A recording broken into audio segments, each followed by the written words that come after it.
Hey guys, welcome back to NEET PYQ Corner. So our chapter is cell, the unit of life. Start करते हैं. First question is, if the pH in lysosome is increased to alkaline, what will be the outcome? अगर हम lysosome की pH को alkaline कर देते हैं तो उसका outcome क्या होगा? Normally लाइसोसोम के अंदर क्या होते हैं? हाइड्रोलिटिक एंजाइम जो एक्टिवेट होती हैं at the acidic pH.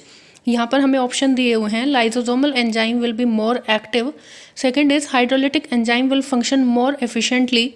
Hydrolytic enzyme will become inactive. Lysosomal enzyme will be release into the cytoplasm. तो अगर हम एल्कलाइन पीएच कर देंगे तो जो हाइड्रोलिटिक एंजाइम है वो ज़्यादा वर्क नहीं कर पाएंगी और वो इनएक्टिव हो जाएंगी. नेक्स्ट क्वेश्चन बोला है, pathogenic bacteria gain resistance to antibiotic due to change in their. Pathogenic bacteria जो हैं वो रेजिस्टेंट हो जाते हैं किसी एंटीबायोटिक के लिए. तो ये किस वजह से होता है? न्यूक्लियोइड, प्लाज्मिड, कॉस्मिड या फिर न्यूक्लियस. तो ये होता है change in there plasmid. First दिया हुआ है मेटासेंट्रिक क्रोमोसोम. मेटासेंट्रिक क्रोमोसोम में क्या होता है? Centromere in the middle forming the 2 equal arms of chromosome. Next है हमारा एक्रोसेंट्रिक क्रोमोसोम. एक्रोसेंट्रिक क्रोमोसोम में क्या होता है? Centromere situated close to the end forming one extremely short and one very long arm. Acrocentric में ये होगा. उसके बाद थर्ड हमें दिया हुआ है सब मेटासेंट्रिक. सब मेटासेंट्रिक में क्या होता है? Centromere slightly away from the middle forming one shorter arm and one longer arm. Last इन्होंने दिया है हमें टीलोसेंट्रिक. तो टीलोसेंट्रिक में क्या होता है? टीलोसेंट्रिक में centromere at the terminal and. तो इसके अकॉर्डिंग होगा ए का थर्ड. एक ही ऑप्शन है जिसमें ए का थर्ड है, that is option number 3. Next question पे चलते हैं. Given below are 2 statement. Statement 1 कहती है mycoplasma can pass through the less than 1 micron filter size. ये बात ठीक है. Second, mycoplasma are bacteria with cell wall. Mycoplasma में सेल वॉल एब्सेंट होती है. तो फर्स्ट स्टेटमेंट हमारी करेक्ट है, सेकेंड इनकरेक्ट है. Statement 1 is correct but second is incorrect. Next question, which of the following statement with respect to endoplasmic reticulum is incorrect. Endoplasmic reticulum के लिए कौन सी स्टेटमेंट गलत है? First, in prokaryotes only rough endoplasmic reticulum are present. SER are the site of lipid synthesis. RER has ribosomes attached to endoplasmic reticulum and the SER is devoid of ribosome. तो यहाँ पर इन्होंने जो दिया हुआ है कि prokaryotes only rough endoplasmic reticulum is present, ये गलत स्टेटमेंट है. बिकॉज प्रोकैरियोट्स के अंदर membrane bound cell organelle present ही नहीं होती. नेक्स्ट क्वेश्चन है हमारा अगेन मैचिंग. तो फर्स्ट हमें क्या दिया हुआ है? क्रिस्टे. क्रिस्टे कहाँ पर देखने के लिए मिलते हैं? हमारे माइटोकॉन्ड्रिया में, that is the infolding in mitochondria. Next है थाइलाकॉइड्स. थाइलाकॉइड्स क्या होते हैं? Flattened membranous sac in the stroma of plastid. उसके बाद नेक्स्ट हमारा आता है सेंट्रोमियर. तो सेंट्रोमियर क्या होंगे? Primary constriction in chromosome. Last one is cisternae. तो ये कहाँ देखने के लिए मिलते हैं? Disc shape sac in the Golgi apparatus. तो इसके अकॉर्डिंग डी का सेकेंड 2 ऑप्शन में है और सी का first. Option number 4 is correct. Next question, when the centromere is situated in the middle of 2 equal arm of chromosome the chromosome is referred to as. अगर centromere middle में present है तो उसको क्या बोलेंगे? एक्रोसेंट्रिक, टीलोसेंट्रिक, मेटासेंट्रिक या फिर सब मेटासेंट्रिक. रिपीटेड क्वेश्चन है, इसको हम बोलेंगे मेटासेंट्रिक. नेक्स्ट क्वेश्चन कहता है the organelles that are included in the endomembrane system are. Endomembrane system के अंदर कौन सी ऑर्गेनेलीज होती हैं? Golgi apparatus, endoplasmic reticulum, mitochondria and lysosome. Endoplasmic reticulum, mitochondria, ribosome and lysosome. Endoplasmic reticulum, Golgi complex, lysosome and vacuole. Golgi complex, mitochondria, ribosome and lysosome. तो हमारा answer क्या होगा? Endoplasmic reticulum, Golgi complex, lysosome and vacuoles.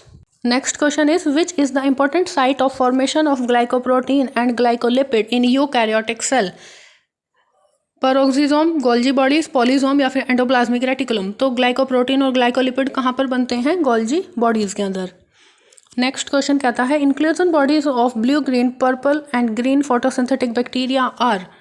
Microtubule, gas vacuole, contractile vacuole या फिर centriole. तो ये क्या होती हैं? Gas vacuole. नेक्स्ट क्वेश्चन है the biosynthesis of ribosomal RNA occur in. RNA कहाँ पर बनता है? न्यूक्लियोलस, गोल्जी एपैरेटस, राइबोसोम या फिर माइक्रोबॉडीज. तो ये कहाँ पर बनता है? न्यूक्लियोलस में. Next question is the size of pleuropneumonia like organism PPLO is, PPLO का साइज कितना होता है? डायरेक्ट NCERT से याद करना है, 0.1 micrometre. Next question is again matching, smooth endoplasmic reticulum, smooth endoplasmic reticulum का वर्क क्या होता है? Lipid synthesis. नेक्स्ट है rough endoplasmic reticulum, rough endoplasmic reticulum में क्या होता है? Protein synthesis. थर्ड दिया हुआ है गोल्जी कॉम्प्लेक्स, गोल्जी कॉम्प्लेक्स से क्या होगा? Glycosylation. And the last one is centriole, centriole से क्या होगा? Spindle formation. According to this answer match कर लेंगे, बी का फर्स्ट, दो ऑप्शन है, सी का third, option number second is correct. Next question again matching, Golgi apparatus, Golgi apparatus का वर्क क्या होगा? Formation of glycoprotein and glycolipid, पहले भी आ चुका है। उसके बाद नेक्स्ट देखेंगे लाइजोसोम, लाइजोसोम से क्या होगा? Digesting biomolecule. उसके बाद थर्ड आएगा हमारा क्या? वैक्यूल, वैक्यूल क्या करती है? ट्रैप करती है वेस्ट एंड एक्सक्रीटरी प्रोडक्ट को। और लास्ट हमारा क्या आता है? राइबोसोम, राइबोसोम क्या होते हैं? Synthesis of protein. इसके अकॉर्डिंग अपना आंसर मैच करेंगे, ए का थर्ड, बी का fourth, option number second is correct. Next question, which of the following cell organelle is present in the highest number in secretory cell, secretory cells के अंदर सबसे ज़्यादा number में present कौन सी organelle होती है? लाइसोसोम, माइटोकॉन्ड्रिया, गोल्जी कॉम्प्लेक्स या फिर एंडोप्लाज्मिक रेटिकुलम। तो यहाँ पर क्या होती है? Golgi complex. Next question is non membranous nucleoplasmic structure in nucleus are the site of active synthesis of, non membranous structure क्या होता है न्यूक्लियोप्लाज्म में?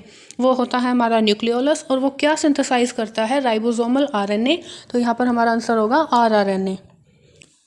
Next question is the shorter and longer arm of the sub metacentric chromosome are refer to as, shorter and longer arm को हम क्या बोलते हैं?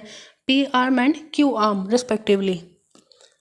Next question है which of the following statement is not correct, lysosome have numerous hydrolytic enzyme, ठीक है। The hydrolytic enzyme of lysosome are active under acidic pH, ये भी ठीक है। Lysosome are membrane bound structure, last is lysosome are formed by the process of packaging in the endoplasmic reticulum, endoplasmic reticulum नहीं, Golgi apparatus.